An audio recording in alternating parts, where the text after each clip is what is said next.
ദുബായിലോട്ട് life shift ആക്കി കഴിഞ്ഞിട്ട് ഞങ്ങൾ കേൾക്കുന്ന കുറേ നോർമൽ ക്വസ്റ്റ്യൻസിനുള്ള സിമ്പിൾ ഉത്തരം ഞാൻ ഇന്ന് പറഞ്ഞുതരാം. ഫസ്റ്റ് ക്വസ്റ്റ്യൻ, നീ ഇതിൻ്റെ ഇടയ്ക്ക് കോണ്ടന്റ് ക്രിയേഷൻ എങ്ങനെയാ ചെയ്യുന്നത്?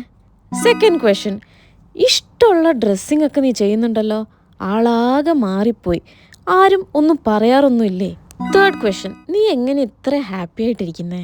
And the last question and the most commonly asked question, നീ എങ്ങനെയാ ഇത്ര ഹൈപ്പർ ആക്റ്റീവ് ആയിട്ടിരിക്കുന്നത്? വേറെ ഒന്നുമല്ല, സിമ്പിളായിട്ട് ഞാൻ പറഞ്ഞുതരാം. ചില ആൾക്കാർക്ക് ഇഷ്ടപ്പെടും, ചില ആൾക്കാർക്ക് ഇഷ്ടപ്പെടില്ല. ഇഷ്ടപ്പെട്ടില്ലെങ്കിൽ ഒന്നും പറയരുത്, സ്ക്രോൾ ചെയ്യണം. പറയട്ടെ, നമ്മുടെ ലൈഫിൽ എപ്പോഴാണോ നമുക്കിഷ്ടമുള്ള കാര്യങ്ങൾ പാർട്ട്ണറുടെ കൂടെ ചെയ്യാനുള്ള ഫ്രീഡം കിട്ടുന്നത്, അപ്പോഴാണ് നമ്മുടെ ലൈഫ് ഫസ്റ്റായിട്ട് മാറി തുടങ്ങുന്നത്. ഇഷ്ടമുള്ളപ്പോൾ വെളിയിൽ പോകാം, ഏത് സമയത്ത് വേണേലും വീട്ടിൽ കയറി വരാം, ആരോടും ഒന്നും ബോധ്യപ്പെടുത്തേണ്ട കാര്യമില്ല. ഞങ്ങൾ രണ്ടാളും മാത്രമാണ് ഞങ്ങൾ എവിടെ പോകണം, എപ്പോൾ വരണം എന്ന് തീരുമാനിക്കുന്നത്. അത് ആരുടെയും കൺട്രോളിലും നടക്കില്ല.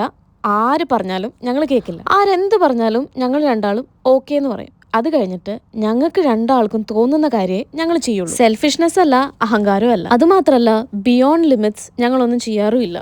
ബട്ട് നോ ഒഫെൻസ്, ആർക്ക് എങ്ങനെ വേണേലും ജീവിക്കാം. ഞങ്ങൾ എന്താ ഇങ്ങനെ ആയെന്നല്ലേ? ഞങ്ങൾ ഇവിടെ വന്നപ്പോൾ കുറേ ചിന്തിക്കുമായിരുന്നു, വേണോ, ഇപ്പോൾ പോണോ, വരണോ, അവരെന്ത് ചിന്തിക്കും, ഇവരെന്ത് ചിന്തിക്കും, അയ്യോ പറഞ്ഞിട്ട് പോകാം, ഇങ്ങനെയൊക്കെ ആയിരുന്നു. ആസ് ഡേയ്സ് പാസ്ഡ് നമുക്ക് മനസ്സിലായി ഇവരൊക്കെ ഫ്രണ്ട്സാണ്, ഇന്നോ നാളെ അവർ പോകും. പിന്നെ ഇന്ത്യയിലിരിക്കുന്ന ഞങ്ങളുടെ ഫാമിലിയും റിലേറ്റീവ്സും ഫ്രണ്ട്സും ആരോട് എന്തൊക്കെ പറയണം അതൊക്കെ മാത്രമേ ഞങ്ങൾ പറയൂ. ഇതൊക്കെ ലെസൺസ് ആണേ. അപ്പോൾ ഇങ്ങനെയൊക്കെ ഞങ്ങൾ ഇൻഡിവിജ്വൽ കപ്പിളായിട്ട് ജീവിച്ചു തുടങ്ങിയപ്പോൾ ലൈഫിൽ രണ്ടാളും ഭയങ്കര ഹാപ്പിയാണ്. ഇനി ബാക്കി പിന്നെ ടാറ്റാ.